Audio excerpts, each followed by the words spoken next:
નમસ્કાર વિદ્યાર્થી મિત્રો, સ્વાગત છે આપ સૌનું. પ્રથમ સામયિક પરીક્ષા ધોરણ 11 અને 12 ની આવી રહી છે. એવામાં તમને એ મૂંઝવણ હશે કે પાકું તો બધું થઈ ગયું છે, પણ આવનારી પરીક્ષા 11મા ધોરણના વિદ્યાર્થી મિત્રો માટે જે 2 કલાકની છે અને 12મા ધોરણવાળા જે વિદ્યાર્થી મિત્રો છે એમના માટે 3 કલાકની છે.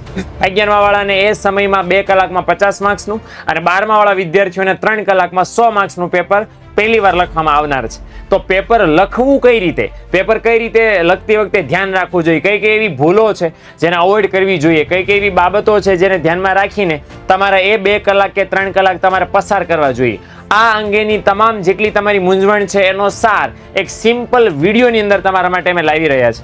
અમે 5 શિક્ષકો તમારા માટે 5 નહીં 6 વિષયમાં પેપર લખતી વખતે શું શું ધ્યાન રાખવું એ અંગેની માહિતી તમને આપવાના છીએ. જેમાં મયુર સર વાણિજ્ય વ્યવસ્થા અને સંચાલન, કેતન દાદા અંગ્રેજી, હું ઇકોનોમિક્સ અને એસપી, જેમી સર એકાઉન્ટ અને હાર્દિક સર આંકડાશાસ્ત્ર, આટલા 6 વિષયોમાં પેપર કેવી રીતે લખવું જોઈએ અને સારામાં સારા માર્ક્સ કઈ રીતે મેળવવા જોઈએ પરીક્ષા દરમિયાન, આ અંગેનો વિડીયો તમને આની અંદર મળવાના છે. હવે પછી એક પછી એક બધા જ વિષય શિક્ષકો તમને એ જણાવવાના છીએ કે પેપર કઈ રીતે લખવું.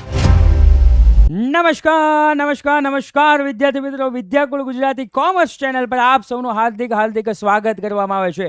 પ્રથમ પરીક્ષા નજીક આવી રહી છે અને આ પ્રથમ પરીક્ષાની અંદર સાહેબ અમારે state account eco BA English ના પેપર કઈ રીતે લખવા, સાહેબ SPCC માં પત્ર કઈ રીતે લખવા, એ બધું જ સાહેબ અમને જો ખબર પડી જાય. હા, 12મા વાળાને એમ થતું છે કે અમે 11માં લખ્યા છે, પણ 12મું ને 11મું તમને જ ખબર છે ઘણો બધો ફરક છે.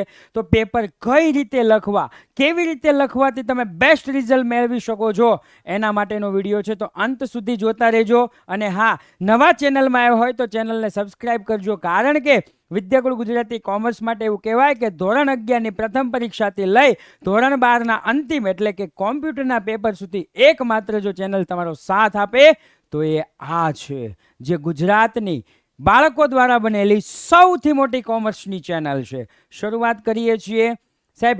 એકાઉન્ટમાં પેપર કઈ રીતે લખવું, કઈ કઈ બાબતનું ધ્યાન રાખવું. રેડી? તો સૌ પ્રથમ પહેલો જ મુદ્દો છે ભાઈ, પહેલો જ મુદ્દો છે કે ઘણા બધા બાળકો છે ને કેલ્ક્યુલેટર એટલે કે કેલ્સી છે ને, એ કેલ્સીનો અમુક તૂટલું કેલ્સી લઈ જાય છે, અમુક બગડી ગયેલું કેલ્સી લઈ જાય છે. તો સૌ પ્રથમ તમે એ ધ્યાન રાખો કે તમે પરીક્ષા હોલમાં લઈ ગયેલું કેલ્સી એકદમ વ્યવસ્થિત છે કે નહીં. શરૂઆત ત્યાંથી કરો. ત્યાર પછી કેલ્સીની સાથે સાથે સ્ટેશનરી સાહેબ, સ્કેલ છે, ઇરેઝર છે, પેન છે, આ બધી વસ્તુ પોતાની પાસે છે કે નહીં એ ધ્યાન રાખો. શરૂ ક્લાસે તમે બાજુવાળા પાછળ ગમે ત્યાં માગશો તો એ ચાલશે નહીં. એટલે ખાસ એ વાતનું ધ્યાન રાખો મારા ભાઈ કે સ્ટેશનરી તમારી પાસે છે, કેલ્સી તમારી પાસે છે, વ્યવસ્થિત છે. ત્યાર પછી જ્યારે પણ પેપર લખવાની શરૂઆત કરો તો ઘણી વખત એવું કહે છે કે આખું પેપર પહેલા વાંચો. રેડી? એવું કહે છે, પરંતુ જે બાળકો ગભરાઈ જાય છે એને આખું પેપર ક્યારેય વાંચવાનું નથી. રેડી? આખું પેપર ક્યારેય વાંચવાનું નથી. જે બાળકો ગભરાઈ જાય છે, જે બાળકો ગભરાતા નથી એ લોકો તમ તારે બિંદાસ આખું પેપર વાંચી શકે છે. કયા દાખલા આવડે છે, કયા દાખલા નથી આવડતા, કેવું છે પેપર, એ બધું જ જોઈ શકે છે. રેડી? હવે પેપર લખવાની શરૂઆત કરો તો પેપર હંમેશા વિભાગ વાઇઝ લખવું. રેડી? સૌ પ્રથમ A, ત્યાર પછી B, ત્યાર પછી C, ત્યાર પછી D, ત્યાર પછી E. 11મા વાળાને E સુધી આવશે અને ત્યાર પછી F. રેડી? સર અમારે ABCDEF ન લખવું હોય ને અમારે અલગ રીતે લખવું હોય તો પણ તમે લખી શકો છો, પણ ખાસ મેન્શન કરજો કે આ વિભાગ છે. વિભાગની અંદર આવતા પ્રશ્નો એ જ વિભાગમાં આવે એ ખાસ ધ્યાન રાખજો. ઘણા બાળકો શું કરે છે કે એ લખી નાખે, B લખી નાખે, C લખી નાખે, D લખી નાખે, D પછી F લખે, Fમાં એક દાખલો રહી ગયો, ભૂલાઈ ગયું, પછી E લખે ને પછી પાછો લખે છે. ઘણી વખત પેપર ચેક કરતી વખતે આ દાખલો ધ્યાનમાં આવતો નથી, એટલે આનું ખાસ ધ્યાન રાખજો. જો તમને આવડતું હોય તો એ દાખલો લખજો, ન આવડતું એનું પેજ છોડી, જગ્યા છોડી અને આગળ વધો. ન આવડે જગ્યા છોડી અને આગળ વધો. રેડી? પછી જ્યારે આપણી પાસે ટાઈમ વધે ત્યારે શું કરવાનું છે? એ દાખલો ગણવાનો પ્રયત્ન કરવાનો છે. ત્યાર પછી ચોથો પોઈન્ટ, જેટલા પણ કોષ્ટક આપણને આપેલા છે, જેટલા પણ કોષ્ટક આપણને આપેલા છે, કોષ્ટક એક વખત વ્યવસ્થિત જોઈ લ્યો. સાચું લખ્યું છે, રેડી જ છે, ઉધાર જમા વ્યવસ્થિત લખેલું છે, આ બધું જ તમે જોશો અને પછી લખવાની શરૂઆત કરજો. એટલે ખાસ ધ્યાન રાખજો. અને પાંચમું, આંકડાકીય માહિતી લખો. આંકડાકીય માહિતી જો તમે લખો તો આંકડાકીય માહિતી તમે લખો તો થોડું અલ્પવિરામ રાખવાનું, થોડુંક રાખવું. ઘણા બાળકો અલ્પવિરામ કરતા નથી, જેના કારણે શિક્ષકને કન્ફ્યુઝન થઈ જાય છે. રેડી? ઉધાર જમા ટાઇટલ આખા લખેલા છે કે નહીં? ટાઇટલ આખા લખેલા છે કે નહીં? રેડી? તો આ જે ટાઇટલ છે એ ટાઇટલ જોઈ લ્યો. ત્યાર પછી જવાબની નીચે 2 અંડરલાઈન કરેલી છે કે નહીં? આવી બધી નાની નાની બાબતનું ખાસ ધ્યાન રાખજો.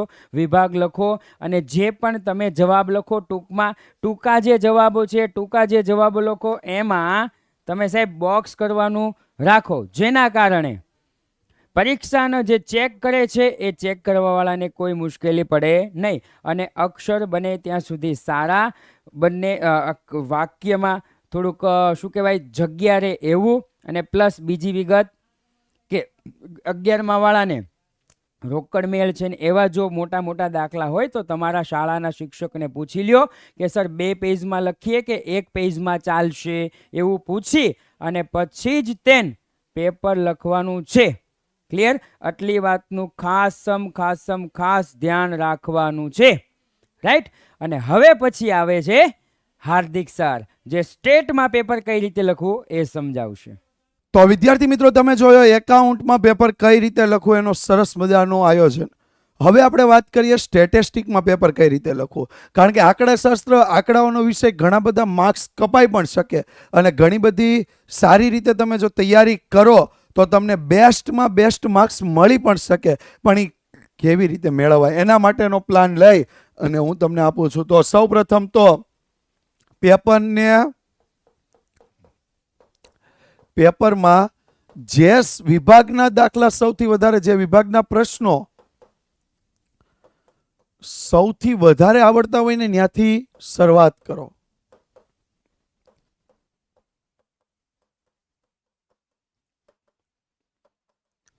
ત્યાંથી શરૂઆત કરો. હવે એ કોઈ બી હોઈ શકે. 11મા વાળાને પણ એવી રીતે હોઈ શકે, 12મા વાળાને પણ એવી રીતે હોઈ શકે. MCQ આપણને 10 નો આવડતા હોય ત્યાંથી શરૂઆત કરવા બેહાય નહીં. બરોબર? ત્યાર પછી જો એક સરસ મજાની બીજી એક વાત ઉપર ધ્યાન આપો તો વિભાગમાં પૂછેલ કરતા એકાદ પ્રશ્ન વધારે લખો. પૂછેલ કરતા એકાદ પ્રશ્ન વધારે લખો. જેટલા પ્રશ્ન પૂછ્યા હોય એનાથી એકાદ 2 પ્રશ્ન કેવા લખવાના વધારે જ, એકાદ 2 પ્રશ્ન કેવા લખવાના વધારે જ લખો. ત્યાર પછીની વાત કરીએ તો વિભાગમાં બધા પ્રશ્નો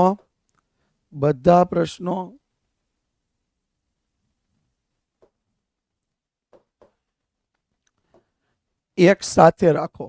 જો ક્રમ આડાવડો થઈ શકે પણ એક વિભાગનો પ્રશ્ન બીજા વિભાગમાં ન જાય એનું ખાસ ધ્યાન રાખવાનું છે.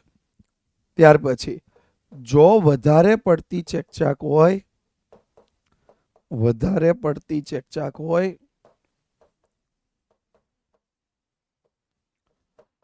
તો પ્રશ્ન ફરીથી ગણો. વધારે પડતી ચેકચાક, પ્રશ્ન કેવો ગણવાનો? આખો પ્રશ્ન ફરીથી ગણી નાખો. અને ખાસ કેલ્ક્યુલેટર મુજબના આંકડાઓ ખોટા ન લખાય. આના પર પણ ખાસ ફોકસ કરો. બીજી બાબત તો કે નિશાનીઓની ભૂલ ન થાય. આખો દાખલો સાચો પણ પ્લસ આવતો તો એની જગ્યાએ તમે માઇનસમાં લખી નાખો અથવા માઇનસ આવતો એ ભૂલી જ ગયા એટલે પ્લસમાં ગણાઈ ગયું તો પણ તમારા માર્ક્સ કપાય છે. ત્યાર પછી સૂત્ર મૂકવામાં ભૂલ ન થાય. ઘણી વખત થાય 11મા વાળાને n+1/2 નું સૂત્ર આવતું હોય ત્યાં n/2 મૂકે ને n/2 આવતું હોય ત્યાં n+1/2 મૂકે. એવી રીતે 12મા વાળા સહસંબંધનું સૂત્ર આવતું હોય ત્યાં નિયત સંબંધ મૂકે, નિયત સંબંધ આવતું હોય ત્યાં સહસંબંધ મૂકે. એટલે આવી ભૂલ ન થાય. બીજું, ચિહ્નોને ખાસ યાદ રાખો. ચિહ્ન યાદ રાખીને મૂકો. યાદ કરવાના અને એને યાદ રાખીને જ મૂકવાના છે કે આની પછી આ ચિહ્ન, આની પછી આ ચિહ્ન, આની પછી આ ચિહ્ન. એવી રીતે યાદ રાખીને મૂકો. ત્યાર પછીની જો વાત કરીએ તો પ્રશ્નો ના જવાબના અર્થઘટન કે એકમ ભૂલાય નહીં. ઘણી વખત તમને પ્રશ્ન પૂછે કે આનો અર્થઘટન એવું લખ્યું હોય કે આનાથી શું થશે, આનો જવાબ કઈ રીતે આવશે, તો એનું અર્થઘટન લખવાનું અથવા એકમ હોય કિલોગ્રામ, મીટર, લીટર, વર્ષ, જે કાંઈ પણ હોય એ એકમ મુજબ ભૂલાય નહીં. અને સૌથી છેલ્લી બાબત, કોષ્ટકની ગણતરી વખતે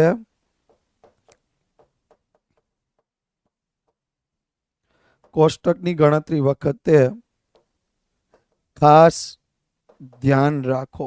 કારણ કે ઘણી વખત કેવું થાય, એફ નું એક્સ સાથેનો ગુણાકાર હોય ને એનો એફ નો એક્સ સાથે થાય, ફરી પાછો એફ એક્સ નો એક્સ સાથેનો ગુણાકાર હોય ને એફ એક્સ નો એફ સાથે ગુણાકાર થઈ જાય, તો આમાં પણ ભૂલ થઈ શકે છે. એટલે આટલી બાબતો ધ્યાન રાખશો તો સ્ટેટિસ્ટિકમાં બેસ્ટમાં બેસ્ટ તમે માર્ક્સ મેળવી શકો છો. ત્યાર પછી જો વાત કરીએ તો વિદ્યાકુલ તમારી સાથે લઈને આવ્યું છે. વિદ્યાકુલ તમારી સાથે છે. વિદ્યાકુલ તમારા માટે લઈને આવ્યું છે most IMP objective, chapter wise most IMP questions, સૌથી વધુ ડિફિકલ્ટ ટોપિક્સના video, section wise IMP questions, all સિલેબસના વન શોર્ટ સેશન, ભવિષ્યવાણી, સૂર્યોદય, બીજું ઘણું બધું લઈને આવ્યું છે. પણ આની સાથે સાથે ભવિષ્યવાણી અને સૂર્યોદયનું ટાઈમ ટેબલ હજી જેણે સ્ક્રીનશોટ ન લીધો હોય ને એ લઈ લેજો. પણ ક્યારે? હું જાઉં છું, જતો નથી. ઇકોનોમિક્સના નીલકંઠ સરને કહીએ છીએ કે આવી જ કઈ બાબતો ધ્યાનમાં રાખવાની છે એ પણ તમને માહિતી આપતા જાય. તો સ્ક્રીનશોટ લઈ લ્યો, એ લઈ લેશો ત્યાં સુધીમાં આવી જાય છે નીલકંઠ સર. નમસ્કાર વિદ્યાર્થી મિત્રો, સ્વાગત છે આપ સૌનું વિદ્યાકુલ ગુજરાતી કોમર્સની અંદર. વિદ્યાર્થી મિત્રો, આજની અંદર તમને હું કહેવાનું છું કે અર્થશાસ્ત્ર વિષયનું પેપર લખવાનું છે કઈ રીતે ભાઈ. તો અર્થશાસ્ત્ર વિષયમાં પ્રથમ સામયિક પરીક્ષાની અંદર પેપર તમારે લખતી વખતે સૌથી પહેલી બાબત જે ધ્યાનમાં રાખવાની છે કે 3 કલાકમાં તમારે જેટલા વિભાગો અટેન્ડ કરવાના છે એમાં તમારા માટે સિલેક્શન કયા સેક્શનની અંદર કરવાનું છે કે ભાઈ આટલા સવાલમાં આટલા લખવાના. એ સિલેક્શન વાળા વિભાગો કયા કયા છે? સી, ડી અને ઈ. ઓકે, વિભાગ સી છે તો મેં 16 માંથી કોઈ પણ 12 સિલેક્ટ કરવાના છે. વિભાગ ડી છે તો 10 માંથી 7 સિલેક્ટ કરવાના છે અને વિભાગ ઈ છે તો 7 માંથી તમારે કોઈ પણ 5 સવાલ સિલેક્ટ કરવાના છે. તો આ સિલેક્શન અહીંયા રેશો છે.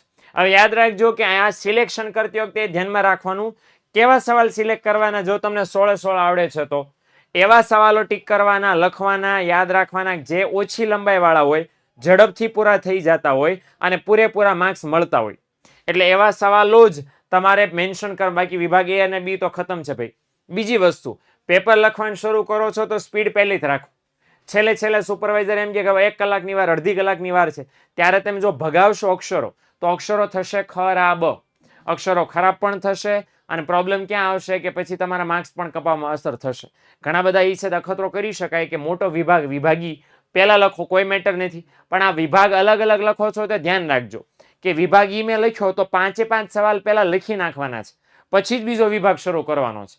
ઓકે, વિભાગ આડાવડા લખો, કાંઈ કોઈ પ્રોબ્લેમ નડવાનો નથી. પણ આ બાબતનું જરાક ધ્યાન રહેવું જોઈએ કે એક વિભાગ જે પણ શરૂ કર્યો એ પછી પૂરો કરીને પછી જ નવો વિભાગ શરૂ કરવાનો. નવો વિભાગ નવા પાને કરો એ તો મને કહેવા જેવી વસ્તુ નથી. ઇકોનોમિક્સમાં સારા માર્ક્સ લાવવા માટે સૌથી પહેલું કામ, અગત્યના જેટલા પણ આંકડા છે, નંબર્સ, ઓકે, કે અગત્યના આંકડા હોય કે શબ્દો હોય ત્યાં અંડરલાઈન કરવાની, પણ પેન્સિલથી અંડરલાઈન કરવાની. કોઈ કલર વાળું બોક્સ આપણે બનાવવું નથી થતું. નંબર 2, જ્યારે આલેખ આકૃતિ આપણે દોરવાની છે, જો ધ્યાન રાખજો વિભાગ ઈ ની અંદર ફરજિયાત આકૃતિ દોરવાની આવશે. એ જ્યારે આકૃતિ દોરશો ત્યારે આકૃતિ ફરજિયાત પેન્સિલથી દોરવાની છે, અને ખાલી આકૃતિ દોરવાના 5 માર્ક્સ નહીં મળે. ઓકે, આકૃતિ દોરવાના 5 માર્ક્સ નહીં મળે. આકૃતિમાં જે આકૃતિ દોરશો એના 2.5 માર્ક્સ હશે. એની સાથે તમારે લખવું પડશે વિશ્લેષણ, એના પણ 2.5 હશે. એટલે 2.5 વત્તા 2.5 એમ કરીને તમને પૂરેપૂરા 5 માર્ક્સ મળશે. બીજી વસ્તુ, જો તફાવત લખવાનો થાય છે ઇકોનોમિક્સના પેપરમાં તો ધ્યાન રાખવાનું કે તફાવત જો 2 માર્ક્સનો છે તો બંને બાજુ 4 મુદ્દા. જો તફાવત 3 માર્ક્સનો છે તો બંને બાજુ 6 મુદ્દા. અને જો તફાવત 5 માર્ક્સમાં છે, એક જ તફાવત એવો છે, 2 આમ તો એકચ્યુઅલી આર્થિક વિકાસ અને વૃદ્ધિનો તફાવત અને વેપારી બેંક અને મધ્યસ્થ બેંકનો તફાવત, એ 2 બહુ મોટા તફાવતો છે જે મે બી 5 માર્ક્સમાં લગભગ પૂછાઈ શકે. જો પૂછાય તો બંને બાજુ 10 મુદ્દા તમારે ખાસમ ખાસ લખીને મેન્શન કરવાના થશે. આ બાબતનું ધ્યાન રાખવું જોઈએ. બીજું, અક્ષર બને એટલા સારા કાઢો. બીજું અહીંયા એ કે વ્યાખ્યા હોય, આંકડા હોય, મુદ્દાના ટાઇટલ હોય, એ ઘરના બનાવશો માર્ક્સ બિલકુલ નહીં મળે. એ ઘરના ન બનાવી શકાય, એ બિલકુલ નહીં ચાલે. મુદ્દાના ટાઇટલ બેઠે બેઠા એના એ જ હોવા જોઈએ. આંકડા જે ચોપડી મેન્શન કર્યા છે એ જ હોવા જોઈએ. આપણે ઇકોનોમિક્સમાં કોઈ પ્રક્રિયા પ્રોસેસ નથી આવતી, એટલે કોઈ પણ મુદ્દા આડાવાળા લખો તો ચાલે. ગરીબીના કારણો 5 માર્ક્સમાં પૂછાત કોઈ પણ 5 લખો ચાલે આડાવાળા, પણ એ 5ના ટાઇટલ સાચા હોવા જોઈએ.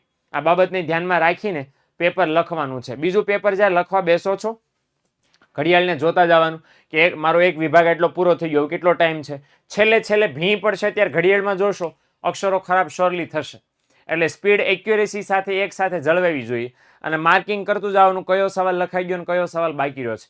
નહીતર બહાર નીકળ્યા પછી એવું થશે કે આ સવાલ તો આવડતો હતો અને લખવાનો ભૂલાઈ ગયો, રહી ગયો. છેલ્લે એટ એ ટાઈમ છેલ્લી 10 મિનિટમાં તમારું પેપર આખું લખાઈ ગયું છે તો છેલ્લી 10 મિનિટમાં એકવાર વેરીફાઈ કરી લો. કોઈ પણ વિષયનું, મારું ઇકોનોમી કોઈ પણ વિષયનું પેપર હોય, વેરીફાઈ કરી લો એકવાર કે જે તમે લખ્યું છે એમાં કોઈ બાકી નથી રહી જતું ને કે અંડરલાઈન કરવાની બાકી નથી રહી ગઈ ને, એ ખાલી એક ચેક કરી લેવાનું છે. ઓકે દીકરાઓ, તો આટલી વસ્તુ ધ્યાન રાખશો તો આઈ એમ વેરી શ્યોર અર્થશાસ્ત્ર વિષયમાં સારામાં સારા માર્ક્સ આવશે.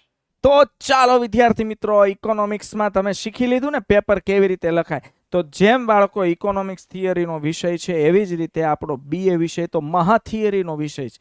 કેમ કે ભાઈ હમણાં જ નીલકંઠ સર કહેતા હતા, બરોબર, આવી રીતે આમ લખાય, આવી રીતે આટલું લખાય. હવે ઇકોનોમિક્સમાં તો બાળકો આંકડા આવે, આકૃતિ આવે, આલેખ આવે. હવે આપણે BA માં તો લખાણ સિવાય કાંઈ આવતું નથી. ને એમાંય 11મા ધોરણના તો છોકરા પેટી પેક છોકરા પહેલી વખત 50 માર્ક્સનું પેપર લખે છે ને એ કોમર્સનું. અને અમારા 12માં તો બધા 12મા વાળા બધા રીઢા થઈ ગયા છે, એકદમ ધુરંધરો, બેતાબ બાદશાહ. પણ સાહેબ 11મું ધોરણ 12મું ધોરણ બંનેમાં તકલીફ પૂરેપૂરી છે. શું કામ ખબર? તમારા માઇન્ડમાં હંમેશા એક વસ્તુ છે કે તમને પેપર ગમે ને એવું તમે લખો છો. જેવું પેપર તમને પસંદ છે ને સાહેબ એવું પેપર તમે લખો છો.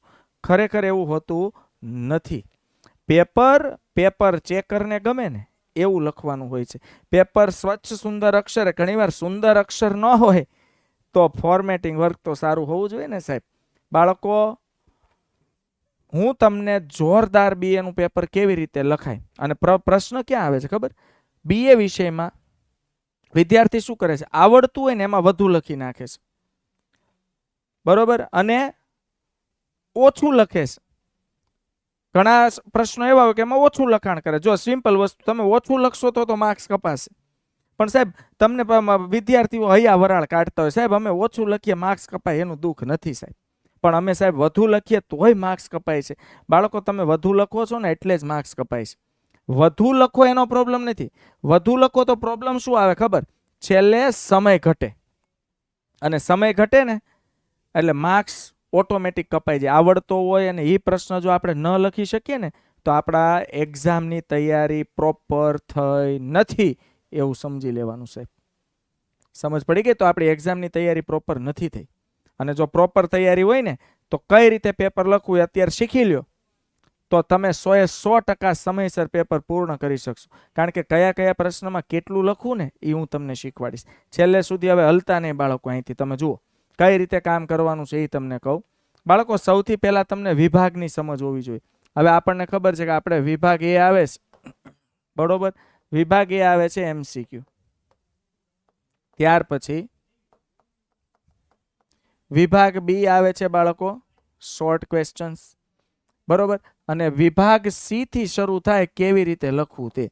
વિભાગ સી 2 ગુણના પ્રશ્નો. વિભાગ સી આવશે 2 ગુણના પ્રશ્નો. વિભાગ ડી આવશે બાળકો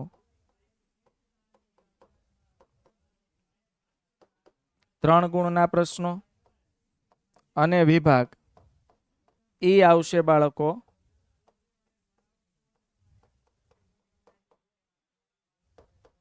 5 ગુણના પ્રશ્નો. સમજ પડે છે? વિભાગ એ MCQ, વિભાગ બી શોર્ટ ક્વેશ્ચન, વિભાગ સી 2 ગુણના પ્રશ્નો, વિભાગ ડી 3 ગુણના પ્રશ્નો અને વિભાગ ઈ 5 ગુણના પ્રશ્નો. હવે કેમાં કેટલું લખાય ને તમને ખબર હોવી જોઈએ. પહેલા તમને એ શીખવાડું કે વિભાગ એ કેવી રીતે લખાય. બાળકો વિભાગ એ લખવાની રીત હોય. સમજો કે પેજમાં તમે આવી રીતે વિભાગ એ હેડિંગ માર્યું, સમજો કે હાસ્યો છે, બરોબર છે. નંબર લખ્યો હાસ્યાની અંદર, હાસ્યાની અંદર 1 નંબર લખ્યો. 1 નંબરના પ્રશ્નનો જવાબ સમજો એ આવે છે, તો અહીંયા એ લખવાનું આ રીતે. પછી અહીંયા એરો પાડવાનો, એરો પાડીને એનો જવાબ અહીંથી લખવાનો. જેમ કે સંચાલનના સિદ્ધાંતો ઉદાહરણ તરીકે છે. હવે સમજો બી એટલે 1 લીટી છોડીને નંબર 2 લખવાનો. સમજો એનો જવાબ આવે છે કેપિટલ બી, તો અહીંથી શરૂ કરવાનું. અહીંયા ઉદાહરણ તરીકે લખું છું માહિતી સંચાર. સાહેબ તમારું પેપર છે ને બાળકો, જોવું ગમે, તપાસવું ગમે. આમ જો એક જ સિક્વન્સમાં આવી રીતે MCQ ચાલતા આવે. પછી શોર્ટ ક્વેશ્ચન. હાલો હવે વિભાગ બી કેવી રીતે લખવું એ તમને કહું. બાળકો વિભાગ બી છે ને એનો મતલબ થાય છે અતિ ટૂંકા પ્રશ્નો. હવે આમાં તમે 5-5 લીટી ભરો એટલે તમારા પેપરમાં સમયની મર્યાદા આવે ને આવે.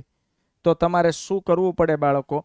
2 ગુણના પ્રશ્નો હોય ને, અરે સોરી 1 ગુણનો પ્રશ્ન, એ 1 થી 1.5 લીટીમાં લખાઈ જવો જોઈએ. લખજો 1 થી 1.5 કે 2 લીટીમાં. હા, અમુક પ્રશ્નો હોય, અમુક એવી વ્યાખ્યા હોય, વ્યાખ્યા પ્રોપર જ લખવી પડે, તે 3 લીટીની થાય, ઠીક છે. પણ સેક્શન બી માં 10 પ્રશ્નો પૂછાણા હોય, 10 પ્રશ્નો તમે 5-5, 6-6 લીટી ફાંકા ફોજદારી કરો એટલે સામેવાળા માણામાં આપણી ઇમ્પ્રેશન ખરાબ થાય. માંગ્યા મુજબ લખવાનું. હવે સેક્શન સી, સેક્શન સી 2 ગુણના પ્રશ્નો આવે. તો 2 ગુણના પ્રશ્નોમાં બાળકો વધુમાં વધુ 4 થી 5 મુદ્દા લખવા. એનથી વધુ 1 મુદ્દો ન લખાય. 4 થી 5 મુદ્દા લખો એટલે એમાં પ્રશ્નનો સંપૂર્ણ ઉત્તર આવી જવો જોઈએ. હવે તમે 8-8, 10-10 મુદ્દા લખો એટલે ટાઈમ ઘટે. સેક્શન ડી છે બાળકો 3 ગુણનો પ્રશ્ન છે. 3 ગુણના પ્રશ્નમાં તમારે વધુમાં વધુ 6 થી 7 મુદ્દાની સમજૂતી આપવાની છે. ડન? ઓકે. શેમાં? સેક્શન ડી માં. હવે હું તમને સમજાવું સેક્શન ઈ કેમ લખાય. બાળકો સેક્શન ઈ છે ને એ 5 ગુણનો પ્રશ્ન આવે, એમાં તમારે 5 મુદ્દા ધ્યાનમાં રાખવાના. કેટલા મુદ્દા ધ્યાનમાં રાખવાના? 5 મુદ્દા. પહેલો મુદ્દો લખવાનું પ્રસ્તાવના. હું તમને એ કહી દઉં, પ્રસ્તાવના કેટલી લખવાની? 3 થી 4 લાઈન. પછી પ્રસ્તાવના પછી લખવાનું અર્થ અથવા વ્યાખ્યા. બરોબર. હવે જે આવતું હોય અર્થ અથવા વ્યાખ્યા 3 થી 4 લીટી એ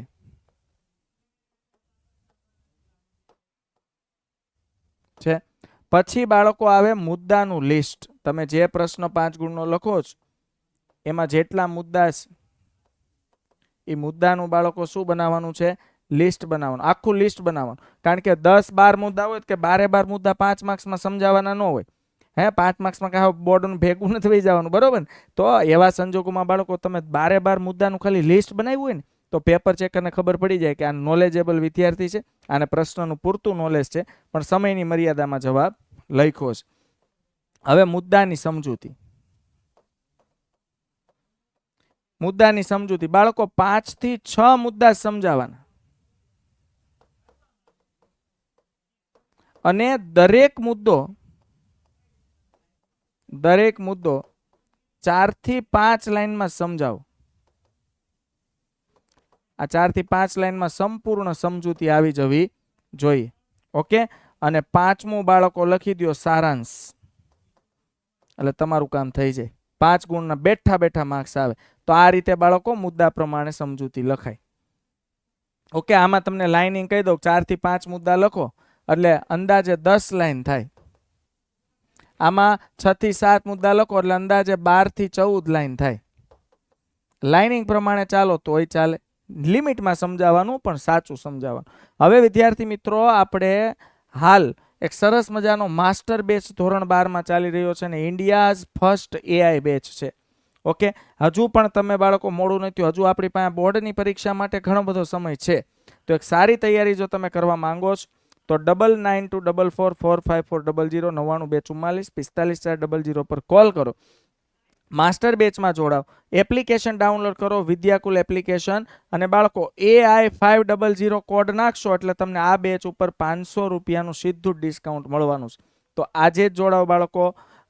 AI બેચ, દાદા હવે 1 મિનિટ હો, SP નું આવે છે ભાઈ, અટતા ને ભાઈ, એક મિનિટ. હાલો ભાઈ, આવી જાઓ, SP વાળા આવી જાઓ ભાઈ, ફટાફટ. તો બાળકો, મેં જે કીધું છે પેપર કેમ લખવાનું ભૂલતા નહીં હો ભાઈ. હા, ચાલો, બાય બાય. આવો સાહેબ SPCC, આવો સાહેબ. નમસ્કાર વિદ્યાર્થી મિત્રો, સ્વાગત છે આપ સૌનું. વિદ્યાર્થી મિત્રો, BA નું પેપર કઈ રીતે લખવું જોઈએ જોયા પછી હવે અત્યારે આપણે જોઈ રહ્યા છીએ SPCC નું પેપર કઈ રીતે લખવું. માત્ર 5 મિનિટની અંદર તમને ફટાફટ સમજાવી દઉં કે SPCC નું પેપર જ્યારે લખો છો એ ધોરણ 11 હોય કે 12 હોય તો કઈ કઈ બાબતનું ધ્યાન તમારે સૌથી પહેલા રાખવું જોઈએ. ઇકોનોમિક્સની જેમ જ SPCC માં પણ તમારે સિલેક્શન આવશે, પણ અહીંયા જ્યાં તમારે વિભાગ સવાલો સિલેક્ટ કરવાના છે એ વિભાગ કયા છે જેમાં તમને બહુ વિકલ્પો મળે છે.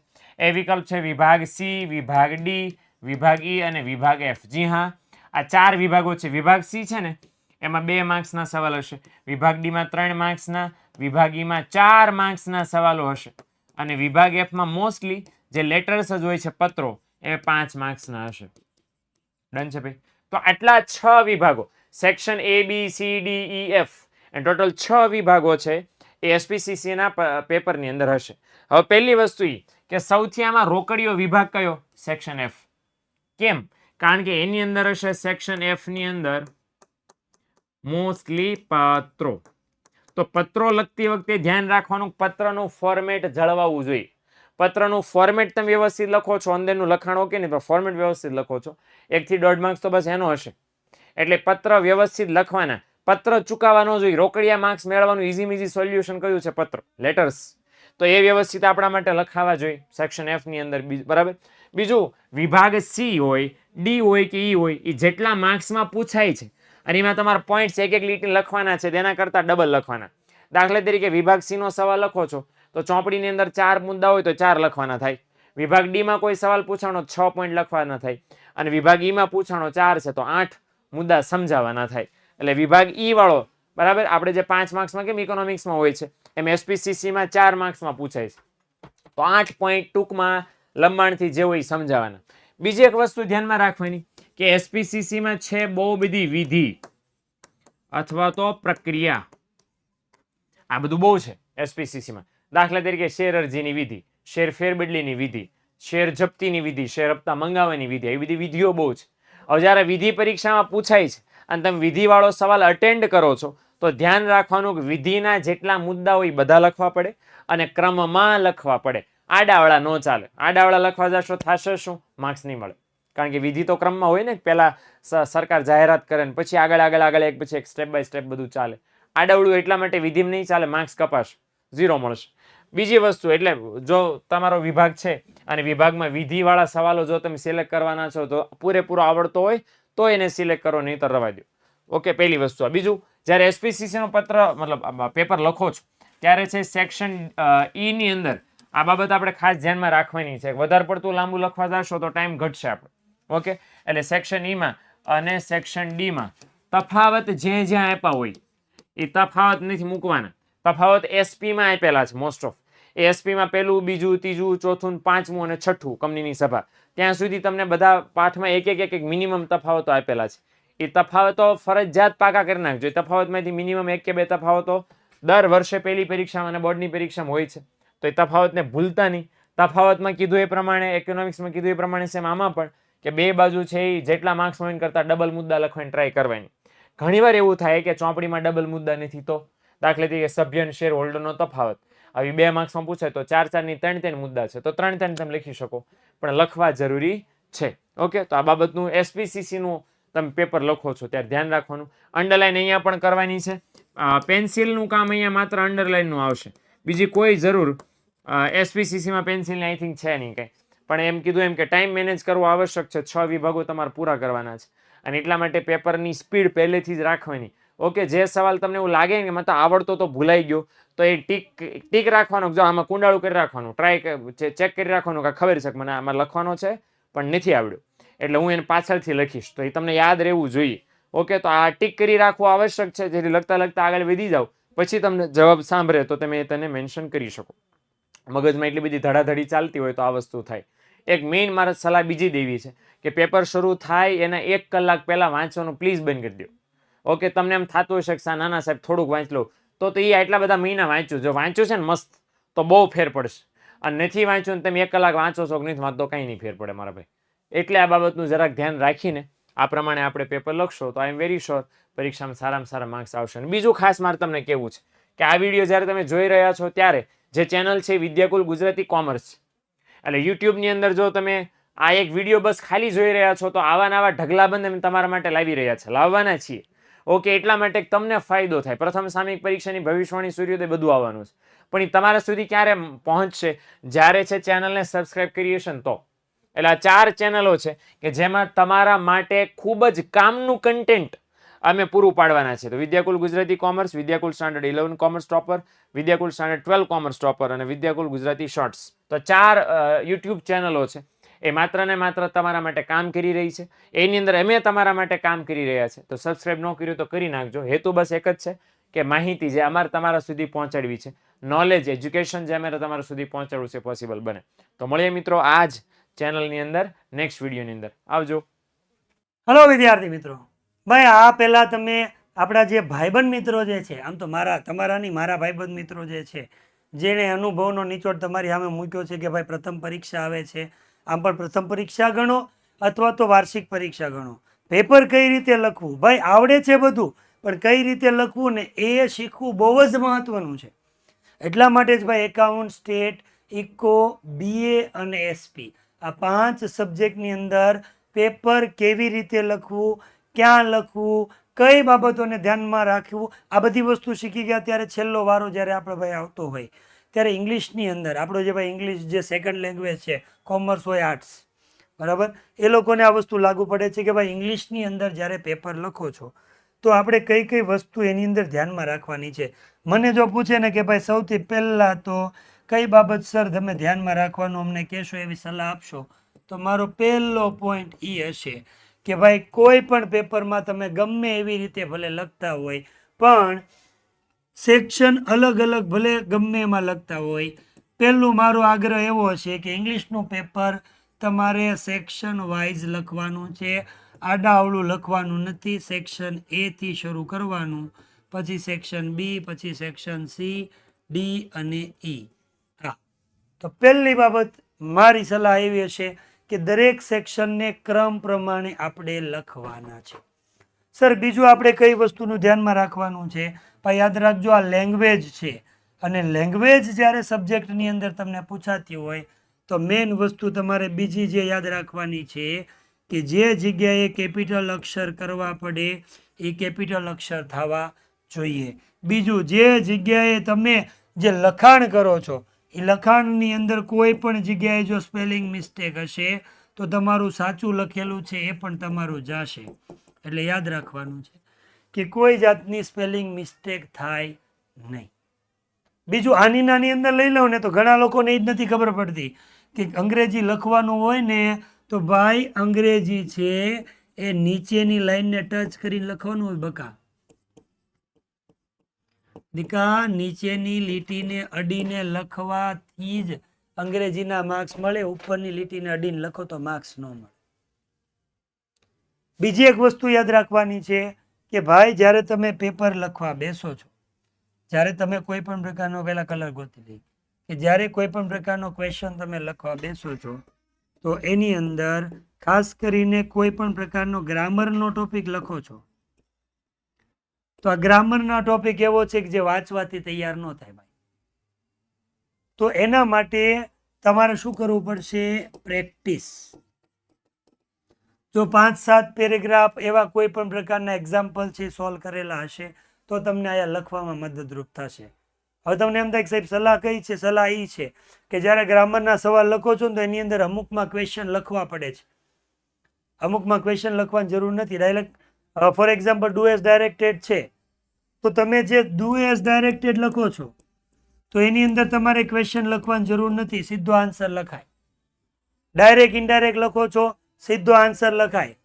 પણ કમ્પ્લીટ ધ સેન્ટેન્સ ફંક્શનના આન્સર લખતા હોય ને તો અડધો સવાલ ક્વેશ્ચનમાં આપ્યો હોય ને આન્સર હોય તો એ લખવું પડે. એડિટિંગ હોય તો એડિટિંગની અંદર આખો પેરેગ્રાફ લખવો પડે. તો એની અંદર તમે એડિટિંગમાં 4 ખાલી જગ્યા આવે તો નંબર આપીને 1 2 3 4 કરીને ડાયરેક્ટ સીધા તમે આન્સર લખશો તો તમને માર્ક્સ નહીં મળે. બરાબર? પછી આપણે યાદ રાખીએ આગળ, જેવી રીતે ગ્રામરની વાત કરી એ પ્રમાણે ચોથી વાત કરી રાઇટિંગ સેક્શનની. હવે રાઇટિંગ સેક્શનની અંદર પહેલા યાદ રાખજો પૂરેપૂરા માર્ક્સ મળવાના નથી. ઇન્ફોર્મેશન ટ્રાન્સફર લખો, ઈમેલ લખો, એપ્લિકેશન લખો અથવા એસે લખો. આ કોઈ પણ વસ્તુ લખો છો એની અંદર તમને ફૂલ માર્ક્સ મળશે નહીં. હા, બની શકે છે કે ઈમેલ અને એપ્લિકેશનમાં ફૂલ માર્ક્સ મળે, પણ ઘણાને ટેવ એવી હોય છે કે એસે ને એવું બધું આવડતું હોય તો પોઈન્ટ પાડીને 1 to 1 વાક્ય લખે. ઇવન ડાયરેક્ટ ઇનડાયરેક્ટ કરો છો ને એમાંય 1 to 1 વાક્ય નથી લખાતા. ઇન્ફોર્મેશન ટ્રાન્સફર લખો છો તમે તો ઇન્ફોર્મેશન ટ્રાન્સફરની અંદર પણ તમારે આવી રીતે એક વાક્ય, પછી બીજું ડિસ્ક્રાઇબ કર્યું, ત્રીજું, એવી રીતે લખવાથી માર્ક્સ કપાશે. એટલે આવી રીતે લખી શકાતું નથી.